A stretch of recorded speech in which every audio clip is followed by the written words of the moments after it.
O nosso Paraíba de hoje desembarca em uma cidade que nasceu às margens de uma estrada de ferro. Ela tem fortes ligações históricas com o movimento das ligas camponesas. Já foi distrito da cidade de Sapé. Hoje você é o meu convidado para conhecer a cidade de Sobrado, a sua história, sua gente, cultura e economia.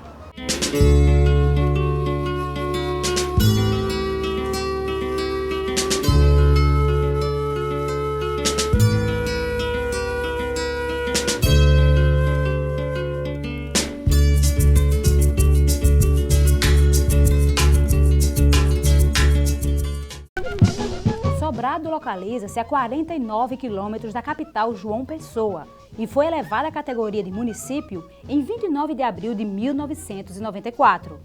A sua história começou na primeira metade do século XIX. Sobrado, ele surge ainda no período monárquico. Surge como uma sesmaria, foi uma doação dada pelo Capitão Mor da Paraíba, e a partir dessa sesmaria é que vai surgir, né, as primeiras populações aqui do Sobrado.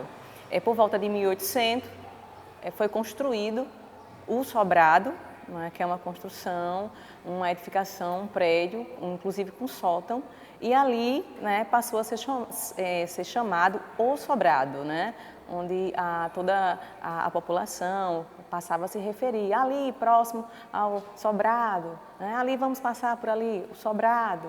Formou-se essa vila, esse povoado, né, desenvolveu o comércio, né, prosperou, passou a ser distrito, pertencendo a Sapé, e só em 1994, né, 29 de abril de 1994, através de uma lei, né, estadual, o município, né, quer dizer, o distrito passa a ser município, né, tendo total autonomia e aí a partir daí podendo se desenvolver. Eu sou Juliana Elizabeth Teixeira, eu sou neta do líder camponês João Pedro Teixeira, que residiu em Barra de Antas. Naquele momento, na década de 60, o município de Sobrado ele pertencia a Sapé. João Pedro, como era residente nessa localidade, ele passou a perceber as injustiças que ocorria com o homem do campo. Por que o homem do campo não tinha os mesmos direitos que o homem da cidade? Por que o homem do campo passava tantas necessidades? Por que ele não era reconhecido? Então, a partir dali, desse questionamento de João Pedro Teixeira, ele começou a reunir camponeses. Ele começou a dizer, olha pessoal, isso está errado. Nós precisamos nos unir e lutar por esses direitos. Então, dessa união surge a Liga Camponesa, que era justamente um movimento de luta contra as injustiças ocorrido não só aqui, mas em toda a Paraíba. Então, João Pedro Teixeira, ele funda a Liga Camponesa e começa a reivindicar os direitos dos trabalhadores rurais. Sobrado foi palco dessas lutas, não é? Inclusive, o assassinato de João Pedro Teixeira pelos latifundiários aconteceu aqui nessa rodovia, né, que hoje nós chamamos de Rodovia João Pedro Teixeira, que está localizada no município de Sobrado. Então, Sobrado foi palco, certo, dessas lutas, desse movimento, desse encontro de camponeses por uma vida mais digna, por uma vida melhor.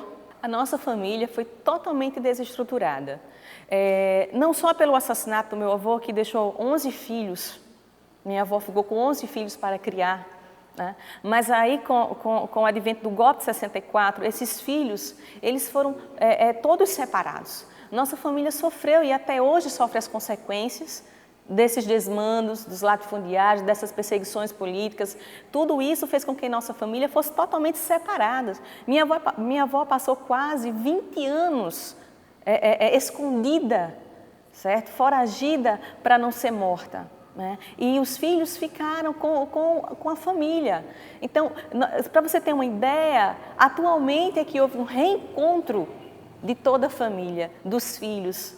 Então, nossa família sofreu sérias consequências, né? Mas nós sabemos que teve uma vontade maior do meu avô e da minha avó. A gente compreende, né, que a luta deles foi muito válida, certo? Por mais que tenhamos sofrido tanto, mas a gente tem a certeza que valeu a pena. A morte do meu avô, a luta da minha avó, para que dias melhores, né, os nossos homens do campo tivessem. O município tem na agricultura o seu principal recurso econômico. E na cidade se produz inhame, batata, macaxeira e feijão verde, além, é claro, do alface. Eu comecei na agricultura desde de criança, né?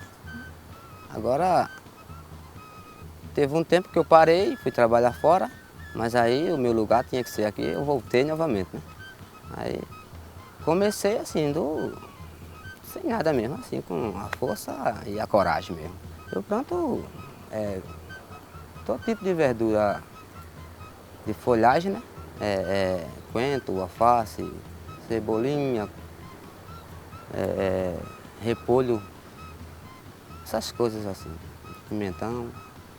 Trabalha com diversas coisas, aí vamos trabalhando assim para arrumar o nosso pão de cada dia, né? Que para dar de comer aos nossos filhos, né? Que o sol, do jeito que está, não está fácil a gente trabalhar assim. Mas vamos levando com fé em Deus, a gente vamos chegando lá. O alface a gente faz o canteiro, né? Aí leva 5 semanas para mudar aquele canteiro, né? Aí vai mais 4, 5 semanas para tirar o alface, quer dizer que é né? Demora um bocado, né? Mas depois que a gente estamos com os canteiros tudo em hora, de mês em mês a gente tira uma planta e outra. Só que a gente vem toda semana fazendo aquela planta, porque se a gente passar uma semana sem fazer uma planta, a gente passa uma semana sem tirar aquela mercadoria. A Sobrado representa muita coisa para mim, porque Sobrado, em todo lugar que eu chego, eu falo muito bem de Sobrado. Sobrado, portanto que eu trabalho aqui, mas eu não passo um dia sem ir Sobrado. Mesmo que eu não tenha nada a fazer lá, mas eu tenho que ir lá. Eu tenho que passar dentro de Sobrado todos os dias, porque Sobrado representa muito para mim, para a minha família aqui, para todos nós, que pessoal que nos ajuda muito, entendeu? Eles procuram ajudar muito a gente, agricultor. São pessoas boas, muito. Não tenho o que dizer de coisa ruim, não, só coisas boas de Sobrado. A cidade de Sobrado possui talentos na música e literatura. Um exemplo disso é o professor Edno Paulino, que já participou como compositor de festivais de música. Já foi um dia abrigo, em plena sequidão. Além da produção de cordéis. Nesses versos vou contar o que acontece em Sobrado, terra de um povo alegre, cativante e cordado. Lugar de gente bonita e não só fisicamente, lá tem muitos habitantes e muitos inteligentes. Vou falar do cotidiano do povo sobradense. Desde criança eu sempre gostei de música, eu ouvia muita música. Então tive a oportunidade de aprender um pouco de violão, com um violão que meu avô comprou e ficou guardado no guarda-roupa de uma tia minha. E eu tive a ideia de um dia aprender, meu pai incentivou, e eu comecei a compor desde pequeno, aliás, desde adolescente, falar a verdade. Foi o período, eu tinha já lá uns 17 anos de idade. Então eu comecei a compor já umas musiquinhas ali, e isso foi levando durante todo o tempo. Até mesmo, isso influenciou na escolha, na formação, quando eu fui crescendo. Para a faculdade, eu pensei em fazer até vestibular para música na época, depois acabei tomando outros rumos. E fiz um projeto no início, foi a minha primeira banda, era uma banda gospel, que eu cantava música gospel. Depois montei uma banda chamada Rota 80, uma música de música pop. E atualmente também trabalho com esses meninos aqui, fazendo o que eu chamo de baião de viola, onde eu canto música nordestina, música regional, onde eu componho também músicas regionais. Inclusive participei de 2 festivais, né, o Sapé Fest e o Forró Fest, onde eu fui finalista no Forró Fest e fiquei em segundo lugar no Sapé Fest. Foi um festival muito bom, participei com o forró. Nenê, nenê, nenê, o que aconteceu? Estão todos te querendo, tu vens ficar, mas eu vou, nenê, nenê, mulher. Me dá teu coração, eu me caso com você nessa noite de São João. Eu me caso com você nessa noite de São João. Basta ver onde estou, enjeitado e sem amor. Vem depressa me abraçar e por toda a vida nunca mais nos separar. E por toda a vida nunca mais nos separar. Na minha juventude eu ouvia muito, eu sou fanático pelo Legião Urbana, pelo Renato Russo, Raul Seixas, eu ouço muito rock. Mas eu pesquisei muito na área de cultura, na área de música popular e cultura popular. Sou apaixonado por cultura popular também. Então isso me influenciou a compor. E dentre eles eu posso citar Chico César, eu sou fanático pelo Chico César, gosto muito do Chico César, Geraldo Azevedo, Elba Ramalho, Dominguinhos e o grande Luiz Gonzaga. Então são nomes importantíssimos para mim são importantíssimos para compor, para me inspirar. O estilo deles fazem com que eu faça baião de viola, faça forró. Para compor vem tudo junto, não é? Geralmente vem tudo junto. O que chega mais devagar são os temas. Não é? Às vezes você está sentado e vem aquele, a gente chama de um insight, uma ideia. E ali a gente senta e começa a compor. Às vezes a música sai logo de uma vez, às vezes fica metade para depois, mas geralmente vem de uma vez, melodia e tudo. Meu instrumento de tocar para compor é a viola, o violão, né? Eu não uso a sanfona. Minha terra tem mangueiras, lá se ouve o cantador, onde as violas ponteiam, terra de Nosso Senhor. Cuiá de farinha seca, mas o milho ferrou. Tem poeira na ladeira, balde arara retornou. Em outras terras se chamava Paraíba, na chegada, na saída, ensino minha tatuagem. Na minha terra vejo o sol nascer primeiro, meu sonho é verdadeiro, cancelei minha viagem. Em outras terras se chamava Paraíba, na chegada, na saída, ensino minha tatuagem. Na minha terra vejo o sol nascer primeiro, meu sonho é verdadeiro, cancelei minha viagem. Eu comecei a ler literatura de cordel. Então, quando eu vi aqueles versinhos e aquelas histórias contadas em livrinhos, eu fiquei apaixonado. Eu disse, puxa vida, como é interessante, eu vou fazer um. O primeiro cordel que eu fiz foi Cenas do Cotidiano do Povo Sobradense.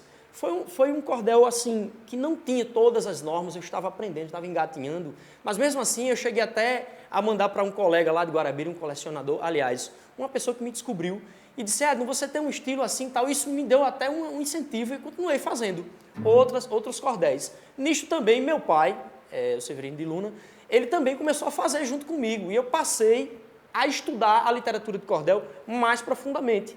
Não é? Na verdade, eu faço literatura de cordel por diversão, eu não vivo da literatura de cordel. Eu faço, na verdade, por diversão. Devido à minha atividade como professor, eu acabei levando isso para a sala de aula também. Eu desenvolvi um projeto com uma colega minha chamada Diane, onde eu fiz uma oficina de xilogravura e literatura de cordel. Nesse processo, eu também acabei pesquisando mais para poder passar para os alunos e desenvolvi mais ainda outras literaturas, novas histórias, de onde eu falo do povo, da terra, da comida, da linguagem. Eu gosto das histórias do povo. Recentemente, esse meu colega aqui, o Manuel, ele me contou uma história de um sanfoneiro que foi tocar no inferno. E isso já me deu uma ideia para fazer uma literatura, está pronta, falta ser editada.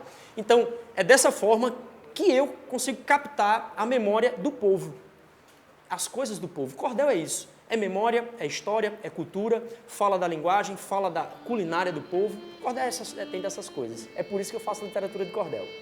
Sobrado amanhece o dia devagarinho, não ligeiro, é idoso varrendo calçada, senhora varrendo o terreiro, conversa com a vizinha, um cabra em um batente, tranquilo escovando os dentes, na rua o leiteiro passando, são cenas do cotidiano do povo sobradense. Compadre vai pro dominó e logo arranja um parceiro garantindo não fica só, menino brincando na rua com a cara muito contente, entretido com um peão, não liga com o sol já tão quente, são cenas do cotidiano do povo sobradense. A xilogravura, na verdade, é um carimbo.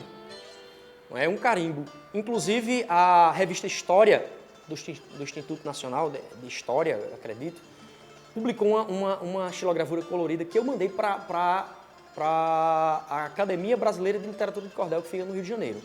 Esse processo eu aprendi na pesquisa, empiricamente, com a experiência. Na verdade, eu vi que as literaturas de cordel vinham com aquelas figuras bem rústicas. O que é isso? E comecei a pesquisar, acabei descobrindo J. Borges, acabei descobrindo José Costa Leite, que é daqui, de Sapé, não é? E eu fui pesquisando e acabei aprendendo e desenvolvendo isso. Realizei algumas oficinas com alguns alunos para divulgar o trabalho e faço em casa por lazer e por manter a cultura mesmo. Eu acho que a curiosidade me incentivou a fazer a xilogravura. Me apaixonei. Eu acho divertido fazer xilogravura. É rústico, mas o processo de você entalhar na madeira e deixar em alto relevo o desenho para ser impresso, né, numa folhinha e isso se tornar a capa da sua literatura de cordel, você conseguir ver a natureza em preto e branco. Na verdade, é preto e branco, literalmente, não existe meio tom, não existe cinza. A xilogravura, ela é incrível. Camarada, você dá um tema para o artesão e ele tem que ver toda aquela essência do desenho em duas cores, preto e branco, e ele consegue passar aquilo numa tábua. É muito interessante isso, eu fiquei apaixonado.